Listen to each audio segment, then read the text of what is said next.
Depending on which activities you got to, I'm going to zip through a couple of results. I need them for a comment I'm going to make later, so I'm not going to dwell on them right now, but I'll summarize them. This first one says if you take two lines that intersect at a point O and you reflect about them, you end up with a rotation. You take two lines and you rotate and you reflect, take an object, reflect about one, then reflect the other one. The net result is a rotation about the intersection. And it gives you some of the terminology and the relationship between angles there. The amount of rotation will be twice the angle between the acute angle between the intersecting lines. Notice I emphasized acute. I didn't want to get into directed issues, but you're safe with acute because you got the acute and you got the obtuse one. You can use both, but most of the time we define things in terms of the acute. With that one goes, if you have a rotation, you can define a rotation in terms of two reflections about two lines that intersect at a point. Well, that point's got to be the point you want to rotate about. So I can break a rotation down to two reflections strategically. And it doesn't matter which two lines as long as they intersect at the center of rotation. Be any two lines as long as they, any two lines as long as they, the intersection point center rotation, you have the right angle. Not as in 90-degree angle, as in the correct angle between them. So you get the relation of the angle, the acute angle between the two lines is half the angle of the rotation. That's the key. But it doesn't matter what two you grab. You just need two of them. So typically, this will be one of those things when you're working backwards and you're trying to look. It's, I don't know, rotation? Well, hold it. If I can figure out how to do his reflection, I've got my rotation. It's made easier to think about it in terms of reflections than rotations. And it'll make sense why I did this in a minute. Similarly, go back to two lines, composed of two lines, but this time the lines are parallel. So you have two lines of reflection that are parallel, and you reflect an object over one and then the other one. Doesn't matter, you play around, you find it doesn't, the relationship holds no matter what, where the object starts, whether between them, etc. You end up with, the net result is a translation. So you reflect about a line, and reflect an object across two parallel lines. The net effect is just like you did a translation in the direction of the lines, but the translation will be twice as far as the distance between the lines. So if you measure the distance between the two parallel lines, your translation will be twice as far. If you think about it for a second, that one makes sense. If you think about how rotation or how reflections work. Similarly, if someone hands you a translation, you can decompose that translation into a reflection of two reflections composed together. They have to be parallel, and the distance between them has to be half the translation distance. And they have to be, as parallel, they have to be perpendicular to the vector. That's all that's saying. But what it does is do we really need rotations in translations? No, we can break everything down to be purely in reflections. But it's nice to have the other two because it makes life a little easier to describe things. It's easier to talk about, say, something, this is a rotation of such and such, rather than trying to describe, here are the two reflections. But from a theoretical level, it's easier to do things in reflections than it is the other one. But communication-wise, it might be easier to say here the rotation. So we want to have both, but you don't need them all. Okay, now, why some of this? I'm moving to the part that Ellen wants. I just want to see what it looks like. I'm sorry. Well, I got to give this first. You had to do so much, and I feel like I'm forcing you to push too fast. This is the fun part. Well, yeah, I'm going to go fast, but the key here is when you're doing transformational geometry, you set things up. Typically, you're given at the very beginning. You have a set of givens. You have your undefined terms. You have your axioms or postulates. You kind of get. Here's my starting stones that I build from. One of those is. Pardon? Sorry. I'm trying to get to the slow part. One of those is typically going to be the side angle side congruence relationship for triangles. That's usually one of your givens. You don't prove that one. You're given it and then you prove all the rest of them. Transformational geometry, you lose that one. It's gone. Not part of your assumptions. You have to prove side angle side. We replace it with a reflection postulate. So for transformational geometry, we take side angle side out and we stick this reflection postulate in. Everything else you can keep the same. It's just now we're going to add one more additional undefined term called reflection. And this postulate describes what the characteristics of reflection are. Now granted, some of these eventually you could prove, but we're starting ground zero. You need some sense of what does reflection mean? That's what the postulate's giving. So we do these, and using this postulate, you can prove side-angle-side congruency with a few additional tidbits. It's a little work to get the, how do you set up the, it's a sequence of special reflections. One of the activities in the packets forces you to do it. Because basically you're saying this triangle is congruent to this one. How do I map here to here? But it's based off this. So the check marks are all the characteristics of reflection. You're given those. You got those for free instead of having to prove them. In Euclidean, Euclidean stuff, when you get to transformational, you'd have to prove all these. Nope, they're givens. You just accept them and go. So we changed the rules of the game when we switched from Euclidean to transformational by replacing one with another one. We use reflection here as the replacement. Otherwise, everything else is the same. And then what do we get? Okay, we need this one, composition of isometries and isometry, because we're going to compose reflections or anything, so we want to make sure reflection and isometry. Okay, Mary, here's your one you were waiting for. Two figures are said to be congruent if and only if one figure is the image of the other under some isometry. It doesn't have to be one. You have to build one. It might be a composition of isometries. So you might need a series of them to get one onto the other one.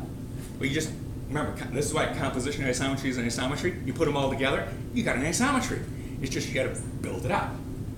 But this is how we define congruence in transformational geometry. Can you find an isometry that maps one to the other one? If you can, they're congruent. If it can't, they're not congruent. If you only get parts of the match up, no. Now, they still may be similar. That's another topic. But just for me, we know that isometry and isometric transformation is going to preserve distance, the length, the distance, and then so a composition would preserve distance, and then it would be natural to be able to say that two figures are congruent if and only if one is the image of the other under an isometry, with isometry being the key. The key. Yeah, because isometry is also preserved with angle measure, collinearity, congruence. You get all those. Those are assumed in the reflection principle. So you don't have to. I get that now. I mean, I was wondering how you prove things, and that's a good example. Thank you. Now, here, we define translation and rotation. Instead of having a theory, we define them in terms of breaking. This is why I need the other one. So you have the sense of why we define them this way. We break a translation down into a composition of two reflections.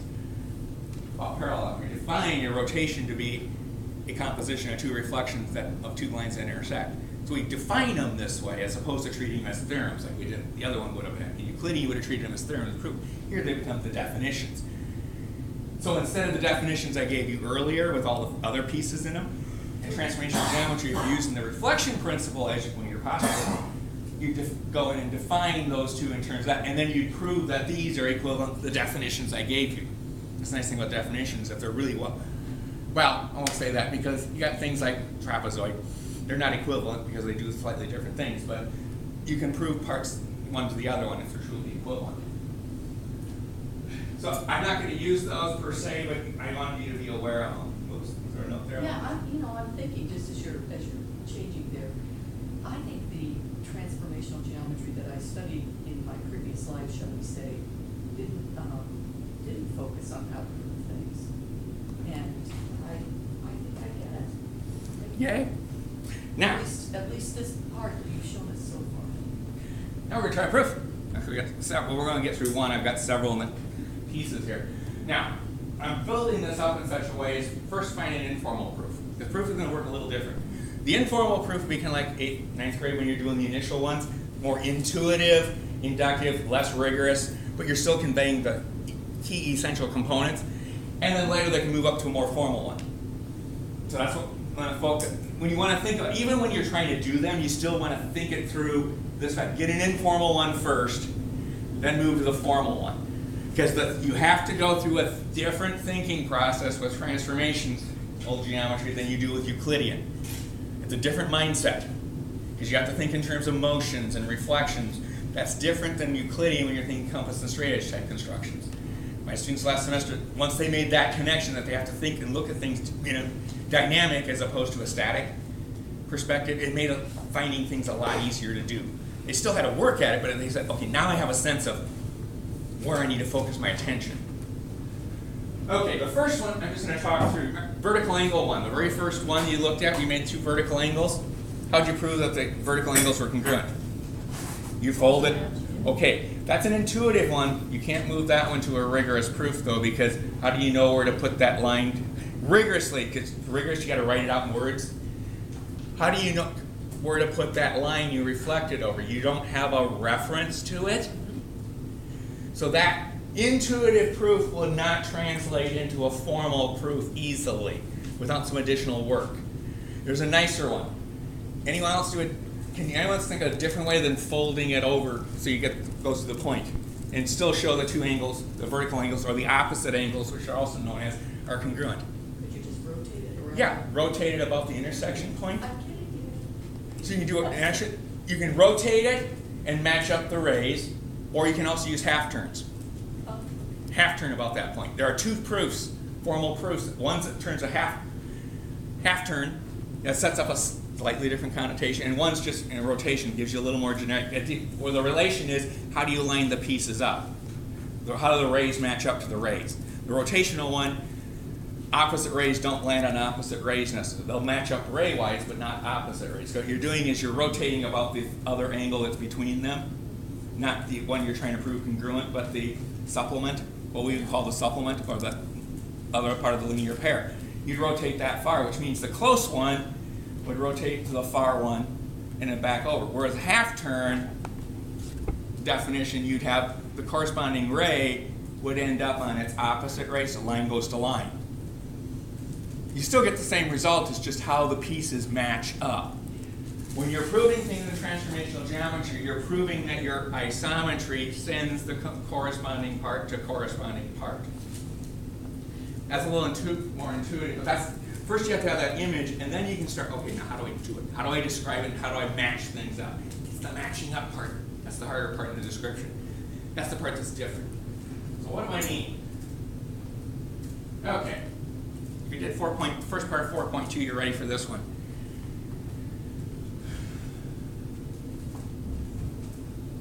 It's the good old isosceles triangle theorem. Two sides of a triangle are congruent, and the angles opposite sides are congruent. Give you a hint, it's not a rotation. It's not, see, I'm heading that off. Think about it for a second.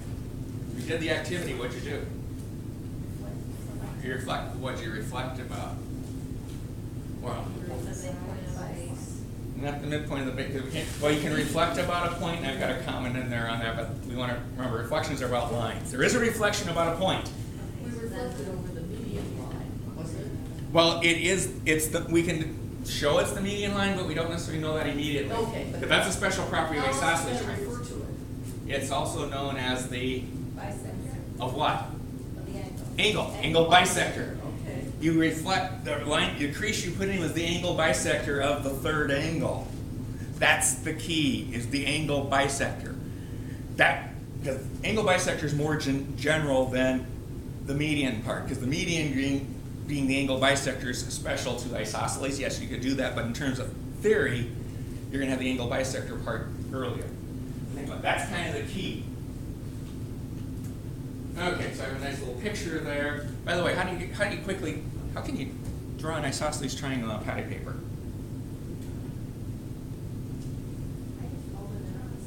You draw a segment and fold the perpendicular bisector of the segment and pick a point on the perpendicular bisector would be one way. You're going back to knowing. Nice thing about patty paper in these activities, you really have to know some geometry to be able to make the objects and make them so they work. So it's a good relationship work. That's one way. Just draw the base segment, fold it over so you get the midpoint where the crease is the perpendicular bisector of that segment. You just pick any point on it. I fold it in half and then diagonal up and then straight up. You were doing way more. Opposite corners. Okay, you can do opposite corners. That would get you the special 45, 45, 90. Okay, there's an easier way too. If you can draw a circle, put the radii down, draw two radii in, You got your two parallel congruent sides of your triangle. So you just use a circle in the center. That's another way. But here, to do some of these, you really got to understand your shapes and the relationships. So this is, again, one of the beauties of this. You really got to know more than just, that means the earlier grades have to spend a lot more time getting familiar with shapes and how they work. Okay, so, proving informally. What you did in the Patty paper was kind of the real informal one.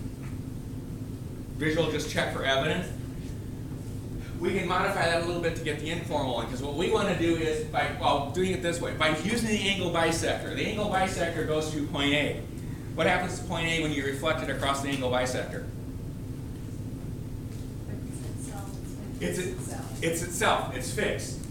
What we want to do, in essence, what we want to do is show, notice when we fold that over, we get point P, we create two little triangles. We basically want to show, in Euclidean, we show those two triangles are congruent. We're going to do something similar. What we want to do is show that when we fold, that B reflects to C or C reflects to B. That's what we want to argue.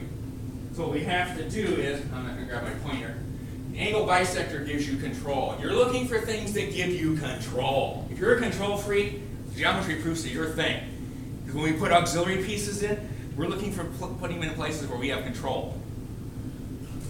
With the angle bisector, we have control up here.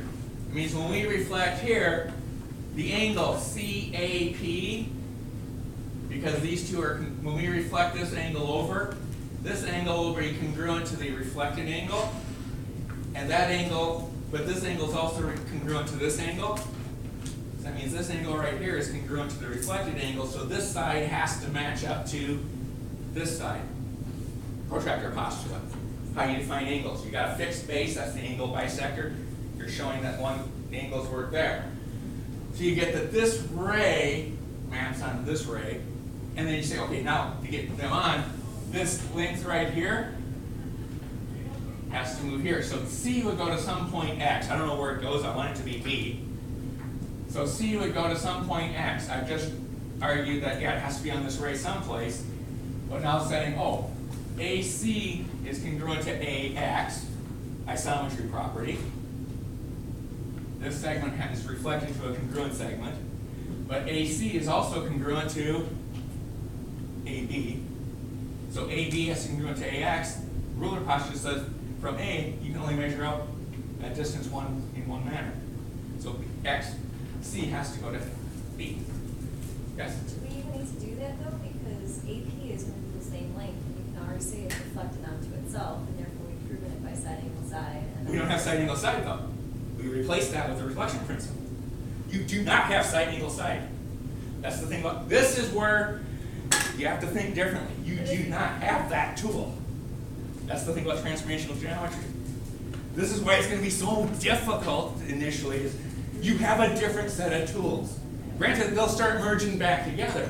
But the moment you don't have those. It just seems redundant because that's going to be the same. When you fold on that, you're already saying that AC is equal to AP. So you just. But this is through the visual example. When we prove things, we got to prove it for all cases and any scenario. This is where the notion of what proof means takes on a different role. Proving, you're saying no matter what case I look at, it's going to work. How do you write it up formally? This is more of an informal. It's intuitive sense. We still got a more formal proof. Again, developing the formal proof, so when things get really difficult, you've already got the tools. But we want it to line up with your intuitive. The formal's got to line up with your intuitive. But how do you do it with the tools that you have? And one of the frustrating parts is, yeah, you can look, well, side angle side takes care of that or whatever. You don't have those. Side angle side will not come in until after you've got the isosceles triangle theorem. You need the isosceles, well, one way of doing it, you can't need the isosceles triangle theorem to prove side angle side with the reflection principle. So you can't use something you're eventually going to use that to prove you're doing circular reasoning. You're starting off though with an isosceles triangle, so you're going to have the principle, so therefore you can prove side angle side. No, I'm proving isosceles triangle theorem right now. That's what I'm trying to prove. Given these two, given those two, that those two will always be congruent to each other. We're so used to just treating it as a fact, and Euclidean, it's an easy proof, but transformational, it's a different line of reasoning. So, let me do this.